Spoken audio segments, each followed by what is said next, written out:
Greetings! I'm Tantus Naravan Dracovin, Lord and Emperor of the Dracovin Empire, and welcome. It's time to continue our talks about Shadowrun. We're getting back into it.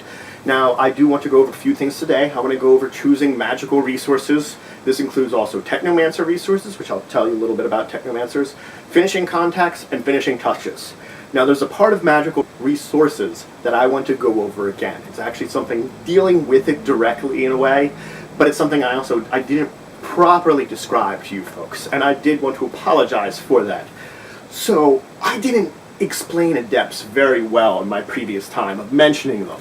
And at this point in time, with magical resources, you'd be choosing adept powers. So I really should explain them better. An easy way of defining an adept is someone, rather than using magic for outside effects, they're bringing magic into their own bodies to have effects. That's the easiest way to describe it. But it's more than just like getting my muscles bigger. They can have, it is more physical based, but you have to think of it that just because I can affect my body, I can also affect things in my body that affect things socially. Like I can affect my memory. Some adept powers affect your memory. Others, you can affect your voice and make it more calming to people, or even things like animals. Of course, you can affect very easily your physical stats, any of them. But that's the thing, it's any of them. It just doesn't have to be your strength making you a better fighter. It could be your dexterity. Maybe you're a better gunfighter because you have adept powers, because I've focused on having my powers to make myself a great gunfighter. You could make it more based on your reaction, which would make you a better thing, something like a driver, or really good at dodging. Maybe you've trained yourself to be able to dodge bullets with your magic. Or maybe you're using it to become like an expert Formula One race driver. That you have that expert racing skill. In of course, the same way, you could affect your body. You could make it that you're incredibly tough, or you're resistant, or you heal very well. The adept powers focus internally. And as I said, you can do ones that can affect your mind, make you sharper, quicker. So in the same way, you can affect your senses too. You can make your senses incredibly super, and therefore, notice things a lot better. So you can take on different archetypes and different roles as an adept. Now, they get into very much details about adepts because they are actually a very popular thing to choose to be. They're the magic user that can mimic a lot of stuff that Cyberware and Bioware does very effectively. So what you have to think of is, if you don't want to go the Cyberware Bioware route, maybe you want to be an adept instead, because that's the magical way of doing a lot of the same things they do. But in a way, it's also expanded, because they can do things, as I said, you could make yourself that you're much better at negotiations because of your powers. You could make yourself sort of the face of the group.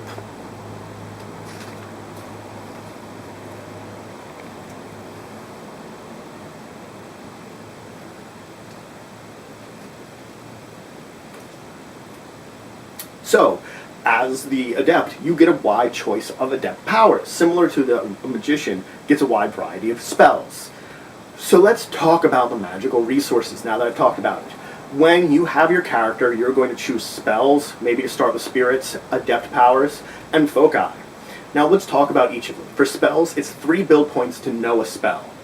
For spirits, you can start with a spirit with favors for you equal to your force. That would be the force of the spirit is equal to your magic. But the number of favors you have for it is the number of build points you spend. So you can spend a number of build points, get favors from it. It basically means you can have it to do one thing. That's what a favor means. It can do one thing for you. Foci, you have to purchase with Nuyen first. Foci are like magical artifacts, magical items. They've got mystical energy on them, and you can have a number of them bound to you equivalent to your magic score. So if I have a magic of 6, I could have 6 foci. Now the thing is, it costs me a number of build points equal to the force of that foci to bind it to me. So if I wanted a force 3 type of a foci, it would cost me 3 build points to bind it to me. And I could do this to a number equal to my magic score. So I could have a whole bunch of foci on me. Each of them has a different effect that enhances my spell casting or my other abilities. And then of course you choose adept powers. Now, when you choose an adept, we're going to go straight adept first. Your magic score is equal to the number of power points you get. So I have a magic of 5, I have 5 power points. Adept powers have costs equivalent to point values. It tells you how much it costs. An adept power could cost you 1 power point. It could cost you half a power point. It could cost you a quarter of a power point.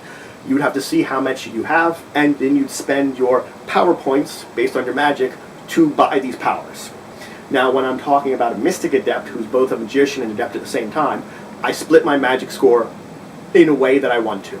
So if I had a magic of 5, I could say I'm spending 4 adept powers, and I'm only going to have a magic of 1 when it comes to spellcasting. Now my spellcasting, it's going to be based on my magic being 1. That's like the top force I can do very easily. That's all a lot of the numbers I'm basing. But that's sort of because I'm splitting it that way. I'm choosing how to split it. That how much adept powers I want and how much magic I want.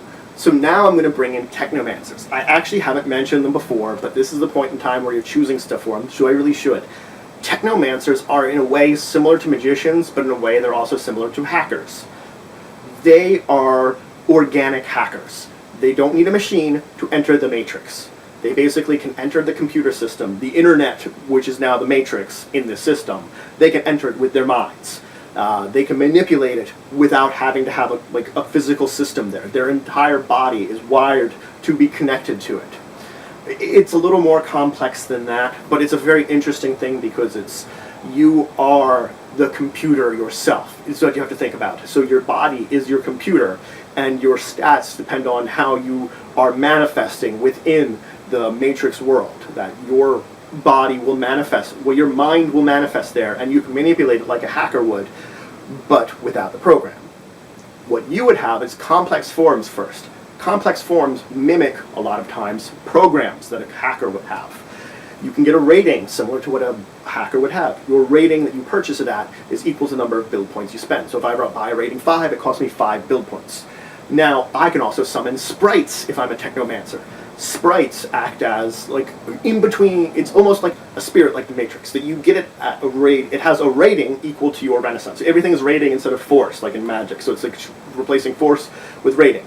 Now, Renaissance, which I might be pronouncing wrong, is the score for Technomancers. They don't get a Magic, they get a Renaissance. It works the exact same way that it works for Magic, but they have this stat called the Renaissance, which they raise just like a magician would raise their Magic. I may have mentioned something before, but I also might have missed this completely. I'm sorry if I did. This was an important one to talk about. Anyway, so your complex form, which again mimics the spirits from Magic to a degree, instead of favors, you purchase tasks. A number of tasks equal to your build points you spend. So if I spend 5 build points, I get 5 tasks. They work similar to these spirits in the way that you get them to work for you, but they do things more the Matrix based, because they're only going to exist in the Matrix. You basically make these little, like, temporary AIs, is just what these things are, what these sprites are, and you have them do tasks for you. And again, they would have a rating equal to your Renaissance. So let's talk about contacts next. That's the next thing you're going to choose. Now, contacts have 2 scores, loyalty and influence. Each one is rated from 1 to 6. Loyalty tells you how loyal to you, how much they're going to do things for you, how much they're going to give their life or their safety for you. If they're top of the line loyal, 6, that means they're going to be like the kind of person that might die for you. While if they're 1, they're your casual acquaintance. Influence, on the other hand, is how powerful they are in whatever they've set up in. Now, for these contacts, you can be as organic as you want to be. You can choose whatever kind of person you want to be. You could have it be a bureaucrat. You could have it be a man from a corporation. You could have it be a police officer. You could have it be a criminal. You could have it be a gang member. You could have it be a member of a mafia. Anything you want. You could have it be another runner. You could have it be a fixer. You could have it be a Mr. Johnson. Whatever kind of contact you want to have is what you would purchase. Now, the total amount of build points you're spending is equal to the loyalty plus influence combined. So if I had a loyalty of 2 and an influence of 2, it would cost me 4 build points to have this contact. Now you're going to work out what your contact is with your game master, and that's going to be the big thing about it, is that it's going to be something developed between the 2 of you, because this is someone that your game master is going to run. So let's talk about finishing touches on your character. We want to talk about the condition modifiers you have. You have 2 condition modifiers, a stun track and a physical track. These are the 2 types of damage you can take. Now the amount of stun you have is based upon your willpower. It's equal to your willpower divided by 2, rounded up, and you add 8 to that. And that's how much stun you can take before you'd be knocked out. Now at certain points in times, according to the track, you take penalties. As you get more and more injured with stun, you get more and more penalties to your total dice pools when rolling anything. Similarly in physical, it's based upon your body. It's your body divided by 2 rounded up. And then you add 8 to it again. It's always adding 8 to it. And then you use that as your physical track. Now similarly, you can also get penalties as you gain physical. You get both tracks and start getting a lot of dice penalties before you're knocked out if one doesn't fill up. it can happen, so that you have huge penalties because you're beat the crap up and having trouble doing things. Anyway, so now we are going to look that, this is important because it might affect even these two, any kind of enhancements you have to your attributes. It could be from cyberware, it could be from bioware, it could be from magic, it could be from spells, it could be from adept powers, it could be from other sources. Whatever, if there's anything that changes any of your attributes, you look at it at this point in time and calculate any differences. If it changes your initiative, if it does any kind of other changes to your character, you look at it now. And the last thing to finish up your character is starting money. Now your starting money is based on a couple of things. First off, it's based on the lifestyle you purchased. Depending on the lifestyle, depends on how many dice you get to roll. Now that's only the first thing. Depending on your lifestyle also depends on how much you multiply that dice roll by. So the lower your lifestyle, the less dice you get, and the less you'd multiply that number by. So if I rolled 3d6, I might roll, if I rolled 1d6, I might only multiply by 100, and that's how much starting new you have. Now you can get bonuses. What this would be is how much money you had built up with build points, you can get a bonus to this roll with. For every 100 new you had left over after spending all your money buying gear for your character, you can get a +1 to this roll. Now it does max out. Depending on how many dice you had, 1 to 3, you can have 3 times that amount as a bonus. So if I got 1 dice, I can have +3. While if I had 3 dice, I can get +9. So effectively on 1d6 I can get +3, and on 3d6 I can get +9 to my overall number I get before I multiply it by the amount that I multiply according to my lifestyle. Now there are a few other finishing touches. You finish up your character with background, appearance, sort of story that he has, anything that would build up the actual character that you have. Fill in the blanks about what your character means and everything like that. And everything on your character should be your game master's approval. Once you're done, talk to your game master, have them look over it, let them know about anything special you're trying to take, talk about your things like your qualities. There are certain things, as I said, like contacts, you're going to have to discuss with your game master to figure out more about how they work. There are other things in your character, like some of your qualities, some of the positive and negative ones, you might have to do the same. You might have to work out more details about it. It's going to be just finishing up your character. You know, it's the tasks you have to do to make sure everything is complete.